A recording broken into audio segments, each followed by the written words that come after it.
Hi mga ka-fam, this is your Mimi Shane again. Alam niyo po ba na sa Popo po ay may dalawang klaseng member ito? Ito po ay ang pagiging host at ang pagiging sub-agent. Ano po ba ito sila?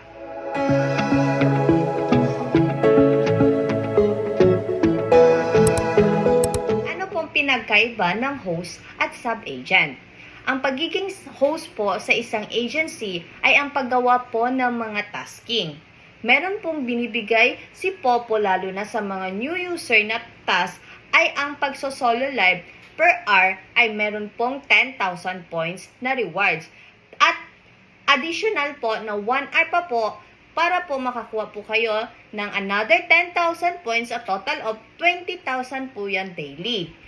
At meron pa po, maliban po sa pagsosolo live, ay meron po yung crown seat. Pag upo po sa crown seat for 2 hours, ay meron po kayong makukuha na 1,600. Dahil po, 800 per hour po yung bonus na binibigay sa inyo ni Popo. Gagawin nyo po yung task na yon for 5 days. Dahil po, yun po yung bonus ni Popo sa mga new user. So, sa 5 days pa lang po, meron na po kayong maiipon na 108,000 points at pwede nyo na po yan ma-cash out. At ang pagiging sub-agent naman po sa isang agency ay same lang din po ang mga task na ginagawa sa mga new user na sub-agent. Pero po, ang pinagkaiba lang po ay ikaw na po ay isang agency. So, since na ikaw na ay isang agency, ikaw po ay pwede na pong mag-invite ng mga tauhan dyan sa inyong agency or magiging sub-agent nyo din po or magiging host din po ninyo dyan sa inyong agency na ginawa.